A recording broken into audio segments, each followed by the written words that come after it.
प्यारे बच्चों, चलिए आज के क्लास में हम लोग पढ़ेंगे भारत चीन युद्ध 1962। ठीक है बच्चों, ये पेपर है आप लोगों का डॉक्टर राम मनोहर लोहिया अवध विश्वविद्यालय के पाठ्यक्रम पर आधारित बीए भाग 2 फर्स्ट पेपर या प्रथम प्रश्न पत्र। पेपर का नाम है बच्चों आज़ादी के बाद भारतीय युद्ध कला या आज़ादी के बाद भारतीय सैन्य इतिहास। ठीक है, इसमें हम लोग पढ़ेंगे भारत चीन युद्ध 1962। ठीक है बच्चों, सबसे पहले हम थोड़ा सा इसके विवाद के बारे में भी जान लेंगे कि सीमा विवाद का प्रारंभ कहाँ से हुआ। भारत के सीमा विवाद जो है इसकी जड़ सीमा भारत और चीन की जो सीमा रेखा है उसका नाम है मैकमोहन रेखा। ठीक है, और इसी पर जो है भारत चीन सीमा विवाद की मुख्य जड़ भी मौजूद है। क्या है मुख्य जड़? मैकमोहन रेखा।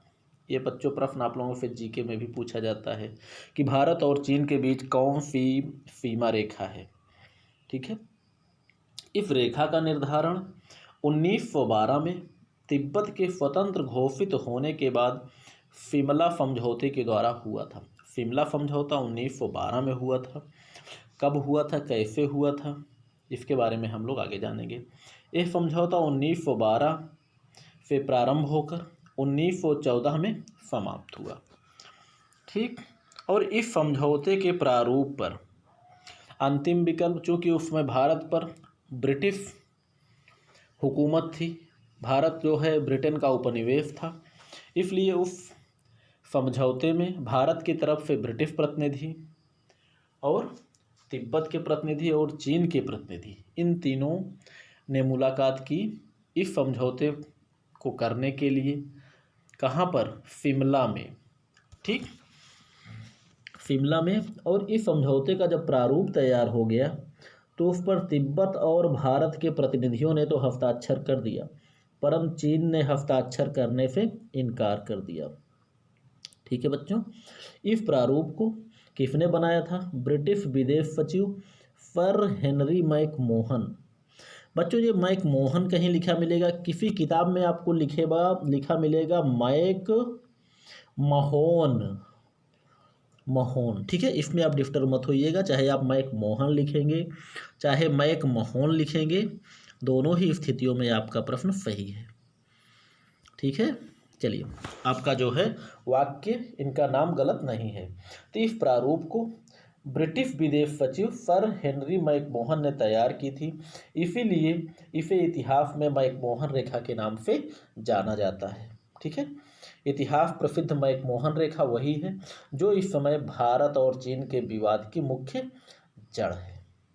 ठीक, चलिए हेनरी मैकमोहन ने समझौते का जो मानचित्र बनाया उसमें क्या था? पूर्वी क्षेत्र के लिए तिब्बत और भारत के लिए परंपरागत सीमा रेखा अंकित थी। ठीक, उस समय वर्मा यानी वर्तमान में म्यांमार जिसका नाम है, ये भी ब्रिटिश साम्राज्य का ही एक अंग था, यानी ब्रिटेन का उपनिवेश ये भी था। इसलिए वर्मा और चीन की सीमा का निर्धारण करने के लिए इसी रेखा को आगे बढ़ा दिया था। किस रेखा को? मैकमोहन रेखा को आगे खींच दिया गया था बर्मा और भारत की सीमा को निर्धारण करने के लिए। ठीक है बच्चों, तो मैकमोहन रेखा वही है जो अरुणाचल प्रदेश से होकर जाती है, भारत और चीन की सीमा को निर्धारित करती है। ठीक, चलिए आगे बढ़ते हैं हम लोग। और इस रेखा को अंतर्राष्ट्रीय कानून के तहत मान्यता क्यों नहीं दी जा सकी? किसी भी रेखा को, किसी भी सीमा रेखा को, जब तक सीमा रेखा जिन दोनों राष्ट्रों के बीच में मौजूद है, जब तक उसके प्रतिनिधि हस्ताक्षर ना कर दें तब तक वो जो है अंतर्राष्ट्रीय कानून का रूप धारण नहीं कर सकती। अंतर्राष्ट्रीय कानून के तहत उसे जो है वैधानिक रूप से मान्यता नहीं दी जा सकती। और चूंकि भारत और चीन के बीच में ये सीमा रेखा निर्धारित है और चीन ने इस पर दस्तखत नहीं किया था, इसीलिए इस समझौते को या इस रेखा को अंतर्राष्ट्रीय वैधानिक सीमा रेखा की मान्यता नहीं दी जा सकी। क्योंकि दोनों पक्षों में, अगर दोनों पक्ष संतुष्ट होते तब तो वैधानिक मान्यता दी जा सकती थी, लेकिन उस समय चीन ने हस्ताक्षर ना करके इस सीमा रेखा को वैधानिक मान्यता देने में एक अवरोध पैदा कर दी। ठीक है बच्चों, क्योंकि चीन ने हस्ताक्षर नहीं किया था, इसीलिए इसे वैधानिक मान्यता नहीं दी जा सकी।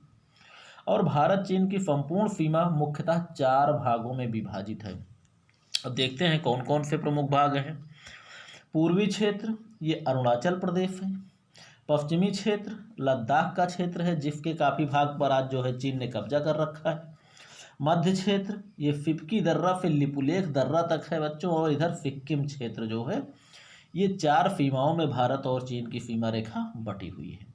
और इसी क्षेत्र को और इसी रेखा को आगे बढ़ाकर इधर वर्मा या म्यांमार की सीमा रेखा निर्धारित हो गई है भारत और म्यांमार के बीच में, जिस पर कोई विवाद नहीं है। अब देखिए बच्चों, चीन का स्वभाव हम थोड़ा सा परखेंगे, इसमें पढ़ेंगे। देखिए, चीन पर शासन किसी का रहा हो, उसकी नीतियां हर समय बहुत अच्छी नहीं रही। उसकी नीतियां रही कैसी हैं कि देश के बाहर देश की सीमा का विस्तार करो। सीमा का विस्तार कैसे करेंगे? जब देश को आगे बढ़ाएंगे, अर्थात आक्रामक भूमिका अदा करेंगे। एक राष्ट्र से दूसरे राष्ट्र में, चीन से जब भारत में घुसपैठ करेंगे, तब तो सीमा बढ़ेगी।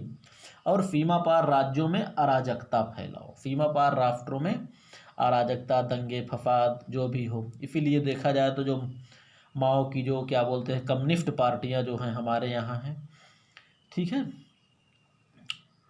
और 1949 में जब चीन में साम्यवादी शासन की स्थापना हो गई, किसने किया बच्चों? माओ त्से तुंग ने। 1949 में चीन में साम्यवादी शासन की स्थापना हुई। साम्यवादी शासन की स्थापना किसने की बच्चों? माओ त्से तुंग ने। हालांकि इसके बारे में हम माओ त्से तुंग के बारे में आप लोग फाइनल में पढ़ेंगे, या इसके बारे में गुरिल्ला युद्ध कला में आप लोग सेकेंड पेपर में आप लोग पढ़ेंगे, ठीक। और 1949 में ही चीन के प्रधानमंत्री चाउ एन लाई ने नेहरू जी को पत्र लिखकर क्या कहा मालूम है? हम दोनों ही देश उपनिवेशवाद के शिकार हुए हैं, अतः हमें मिलजुल कर रहना चाहिए। अर्थात कहते हैं ना, दोनों लोग बहुत मुसीबत उठाए हैं हम लोग, इसलिए हम लोगों का दायित्व तो है कि अब आज़ाद हो गए हैं आप भी, हम भी जो है चांग काई शेक पुरानी गवर्नमेंट से आज़ाद हो गए हैं, और दोनों ही बहुत मुसीबत से आज़ादी पाए हैं, अतः हमें मिलजुल कर रहना चाहिए। मीठी गोली दे रहे हैं नेहरू जी को, चाउ एन लाई, ठीक है बच्चों।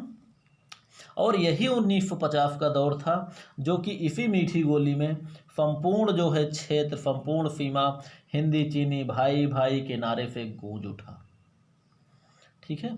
ये पहली बार थी, ये पहला अवसर था जब भारत चीन के भुलावे में आ गया। जैसे कहते हैं ना, भाई भाई कहकर भाई के पीठ पर छुरा मारने वाला काम चीन ने किया था। छुरा तो अभी नहीं मारा, अभी तो हिंदी चीनी भाई भाई कहकर नेहरू जी को बिल्कुल मीठी गोली बढ़िया उसने मीठी गोली फुंकाकर उसने बेहोश कर दिया, ठीक है बच्चों। अब दिक्कत कहाँ से प्रारंभ हुई?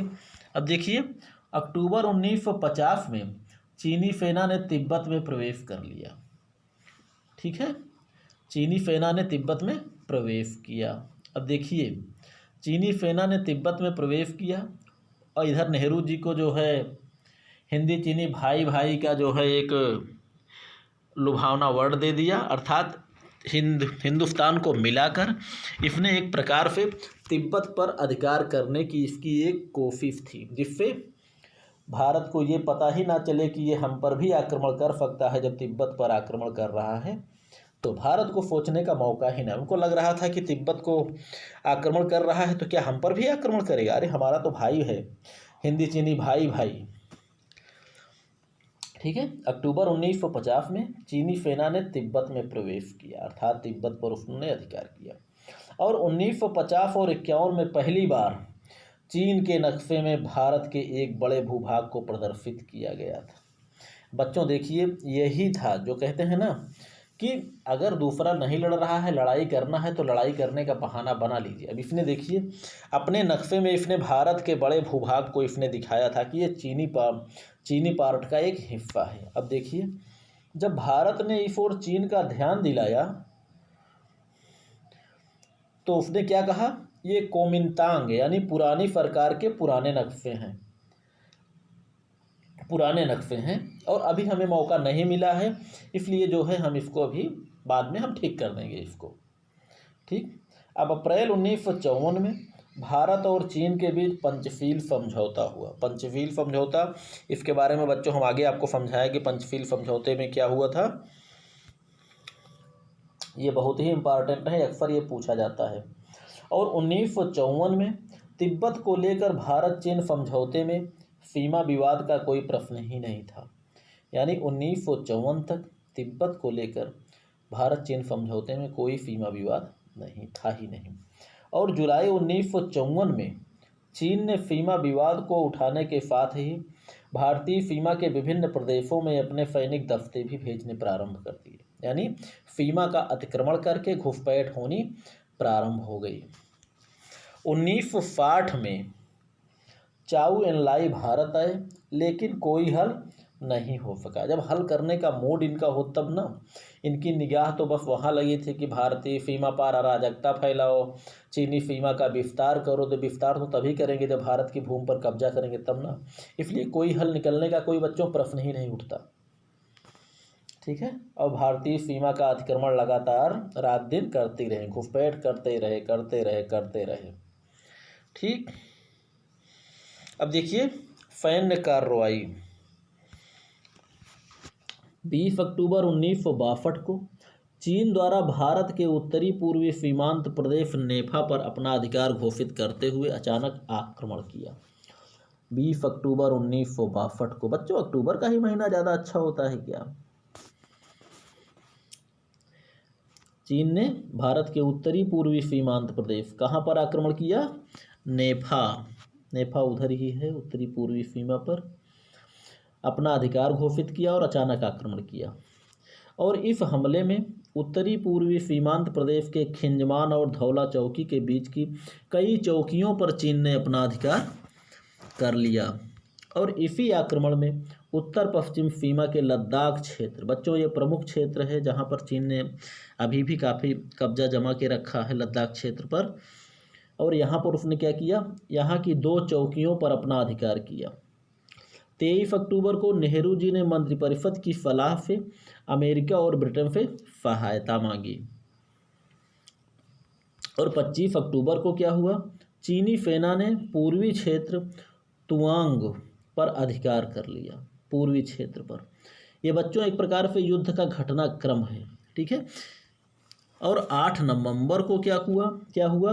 भारतीय प्रधानमंत्री नेहरू जी ने भारतीय संसद में घोषणा की कि चीन ने भारत पर आक्रमण करके हमें चुनौती दी है, जिसे हम स्वीकार करते हैं। हमारा देश चीनी आक्रमण के सामने झुक नहीं सकता। 19 नवंबर तक युद्ध लगातार चलता रहा। और 20 नवंबर को क्या हुआ? चीन ने और नाटक किया। चीन ने एक तरफा युद्ध विराम की घोषणा कर दी और घोषणा का नाटकीय प्रदर्शन कर दिया। और फिर भी बोमडीला एवं बोलोंग के क्षेत्र में भयंकर युद्ध जारी रहा। कहने का मतलब युद्ध विराम की घोषणा के साथ साथ युद्ध विराम का नाटक किया, इसके बावजूद भी युद्ध कुन्हीं इन प्रमुख 2 क्षेत्रों में जारी रहा। अब देखिए क्या किया चीन ने भारी मात्रा में 21 नवंबर को चीन ने एक तरफा युद्ध विराम की घोषणा कर दी। ठीक। यानी चीन की तरफ से युद्ध बंद हो गया और युद्ध विराम के बाद 18,000 वर्ग मील भारत की भूमि पर चीन ने अपना अधिकार कर लिया था। बच्चों ये घुसपैठ पहले से ही चालू रखा था और जो है जब मौका बगैर जो है अचानक इसने अधिकार किया। ये सारी नीतियाँ, अचानक कोई कार्रवाई करना और तेज़ी से कार्रवाई करना, बिना बताए करना, ये सब बच्चों एक गुरिल्ला युद्ध का सिद्धांत है। और इसने जो कुछ भी किया, चूँकि माओ त्से तुंग को गुरिल्ला जो है आधुनिक गुरिल्ला युद्ध